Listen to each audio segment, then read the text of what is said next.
Ketika Vulcan dikalahkan Roman, orang-orang memikirkan satu hal, bahwa Roman itu kuat. Namun, seberjalannya duel yang terus terjadi, mereka jadi berpikir kalau akan lebih mudah melawannya dengan dia yang kehabisan tenaga. Tapi 1 jam berlalu sejak tes kedua dimulai. Dari 60 duel, tak ada satupun yang berhasil melewati rintangan 1 menit. Dan yang lebih hebatnya lagi, Roman tidak menunjukkan tanda-tanda kelelahan sama sekali. Orang-orang jadi kembali berpikir bahwa Roman itu bukan hanya kuat, melainkan seorang predator. Predator yang bisa menjalani kehidupannya sesuka hati, yang dimana hanya orang kuatlah yang bertahan hidup. Sebagian orang yang masih menganggapnya idiot memilih membuang prasangka itu dan memutuskan untuk menggunakan kesempatan sekali seumur hidup ini demi menjadi bawahannya. Tapi sampai tes kedua selesai, tak ada satu orang pun yang berhasil lolos dari segitu banyaknya peserta. Namun bukan berarti tidak ada yang tidak direkrut. 30 dari 120 peserta di sini akan dipilih dan diumumkan besok. Tanpa perlu banyak pertimbangan sana sini, malam harinya Roman langsung memberikan daftar nama-nama yang dipilihnya. Vulcan si penantang pertama, Henderson si paling gigih, dan Lucas si licik juga ada di daftar tersebut. Alasan mengapa Roman mengumpulkan prajurit seawal ini, mengingat masih tersisa 5 bulan sampai dirinya berangkat untuk menjalankan wajib militer, adalah karena dia berniat untuk mengacaukan atau ikut campur ke dalam peperangan Barco yang berniat untuk melahap wilayah Lawrence. Dan niatnya itu pun dia utarakan langsung kepada ayahnya. Mendengar hal itu, sang tuan tanah marahnya bukan main, karena pada dasarnya perang ini merupakan perang resmi yang sudah mendapatkan izin dari pemerintahan pusat. Jika keluarga Dimitri yang tidak ada hubungannya dengan masalah ini sampai ikut campur ke dalamnya, maka resikonya adalah semua bangsawan yang ada di timur laut akan memutus hubungan dengan keluarga Dimitri. Dan yang lebih buruknya lagi, pemerintahan pusat mungkin akan mengirim pasukannya untuk menghancurkan Dimitri. Roman pun mengelak dan berkata,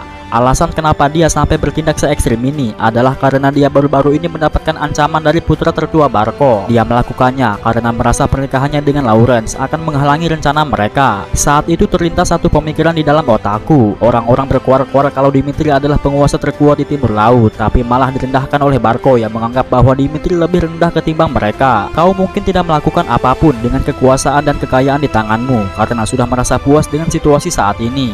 Tapi aku, Roman Dimitri, berbeda denganmu. Aku menginginkan kekuasaan dan tidak akan tinggal diam ketika nama Dimitri direndahkan, mau itu Barco, pemerintahan pusat, atau bahkan kerajaan sekalipun. Aku akan menghancurkan siapapun yang berani-beraninya memandang rendah Dimitri. Aku tidak memintamu untuk meminjamkan kekuatan keluarga. Aku akan mencampuri perang ini hanya dengan kualifikasiku sebagai Roman Dimitri. Kau hanya perlu duduk manis dan menonton saja, karena jalan yang akan kutunjukkan padamu adalah sebuah kehidupan yang akan kujalani mulai sekarang. Mendengar hal itu, sang tuan tanah jadi terdiam, dan setelah melihat tatapan matanya yang sudah bertekad dan mustahil untuk dibujuk, akhirnya dia pun angkat suara bahwa dia siap mendukung dan siap membantunya. Kemudian Roman pun memanfaatkan hal ini dan langsung meminta sejumlah perlengkapan untuk para prajuritnya. Ayahnya pun menyuruh Roman ke Warscope untuk meminta langsung kepada Master Hendrik terkait apa saja yang dibutuhkannya. Tak pikir panjang, Roman pun langsung menemui Master Hendrik dan memintanya untuk membuatkan full set perlengkapan perang sebanyak 30 biji. Sepulang dari sana, Roman pun kembali ke bekas tempat latihannya dulu untuk membuat senjatanya sendiri, bukan karena kualitas Master Hendrik buruk, tetapi karena dia ingin membuat sebuah senjata khusus untuk dirinya sendiri, yang dimana senjata itu tidak boleh hancur dalam pertarungan dan dapat mengeluarkan seluruh kemampuannya. Dan senjata seperti itu hanya bisa dibuat olehnya, karena di kehidupan yang sebelumnya dia juga merupakan seorang ahli penempa dan pembuat senjata, maka hal ini bukanlah apa-apa baginya. Setelah menghabiskan berhari-hari mengurung diri, akhirnya Roman pun berhasil membuat pedang pertamanya di dunia ini, dan pedangnya itu ia beri nama Salamander yang diambil dari nama benua ini, yaitu benua Salamander. Sementara itu, seorang utusan Barco datang menghadap sang Viscount beserta pasukannya. Ia memberikan 3 pilihan. Pertama, keluar dari kastil untuk menyerah dan nyawa kalian akan diampuni. Kedua, berperang habis-habisan melawan kami dengan disaksikan oleh pemerintahan dari pusat sebagai pengawas dan juga sebagai juri. Ketiga, membuang harga diri kalian sebagai anggota keluarga bangsawan dengan melakukan perlawanan mati-matian di dalam kastil. Dari ketiga pilihan itu, sang Viscount memilih untuk tidak menyerah dan akan bertahan sekuat mungkin.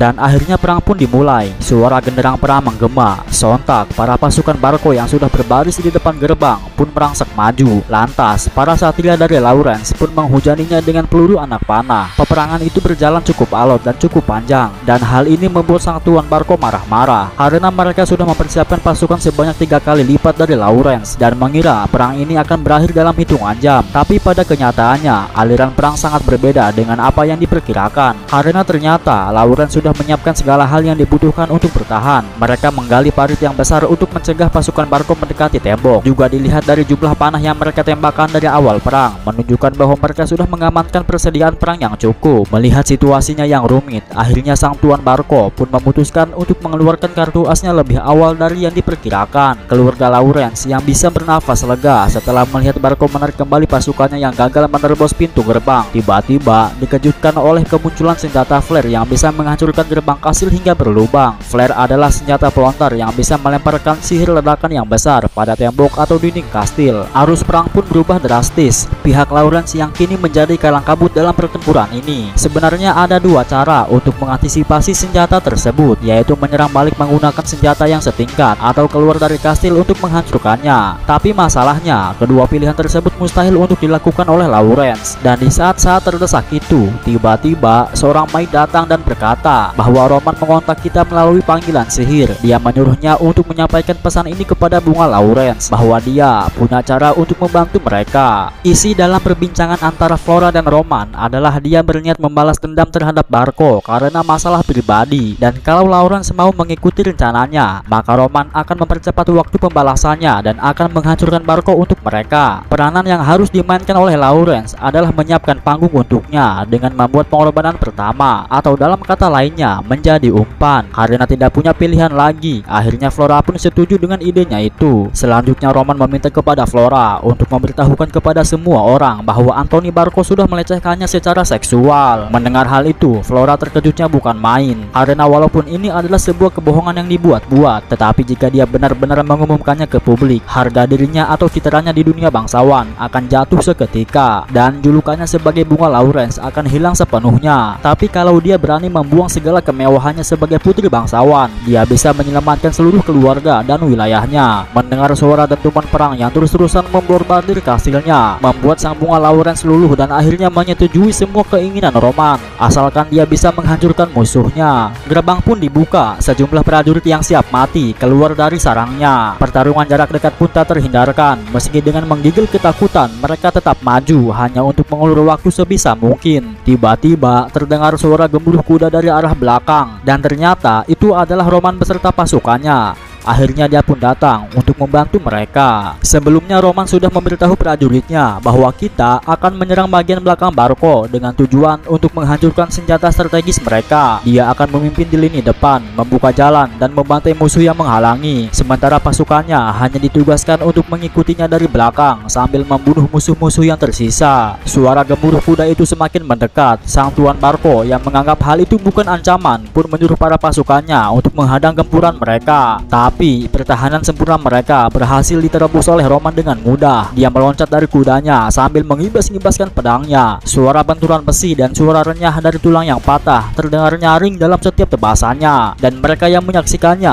hanya terdiam gemetaran. Sementara para prajuritnya di belakang sana berusaha mati-matian mengikuti tuannya yang sudah jauh berada di depan. Satu kompi dengan pertahanan yang lengkap tak mampu menghadang kebrutalan Roman. Selalu ada kepala yang melayang dalam setiap tebasannya. Melihat hal itu, Kapten tentara bayaran Berge pun maju ke muka untuk menghalaunya. Tapi tentara bayaran kelas A yang diakui oleh kerajaan itu hanya bisa bertahan 5 detik sebelum kepalanya terpisah dari tubuhnya. Lantas Roman pun mengeluarkan sebuah jurus dari kehidupan sebelumnya, lalu melesatkannya ke arah senjata pelontar tersebut hingga hancur berkeping-keping. Kemudian setelah itu Roman angkat suara sambil mengacungkan pedangnya bahwa dia sudah menyelesaikan misinya. Pasukan Lawrence pun bersuka cita dengan hal itu, sedangkan Flora hanya meneteskan air mata bahagia. Barco kehilangan senjata utama mereka dan tidak punya pilihan lain selain mundur. 30 prajurit Roman yang tertinggal di belakang, tidak seorang pun dari mereka yang mati dan tidak seorang pun dari mereka yang terluka parah. Walaupun mereka mati-matian menyusul ke depan agar tidak terkepung oleh musuh, hanya ada satu alasan kenapa mereka berhasil bertahan, itu karena seorang monster yang melampaui akal sehat, yaitu Roman Dimitri. Gerbang kembali terbuka dan mereka langsung disambut oleh masyarakat Lawrence dengan penuh sukacita. Mereka meneriakan nama Roman sebagai pahlawan, sedangkan sang Viscount hanya menatapnya dengan perasaan menyesal. Dia menyesal karena gagal menjadikan Roman sebagai menantunya. Kalau saja hari itu putrinya tidak melakukan kesalahan, mungkin harimau itu akan menjadi miliknya. Tapi semua itu sudah menjadi masa lalu. Dia menyambut Roman dengan senyuman dan menjabat hangat tangan. ruangannya. Sebelum memasuki ruangan rapat, dia bertemu dengan Nona Flora.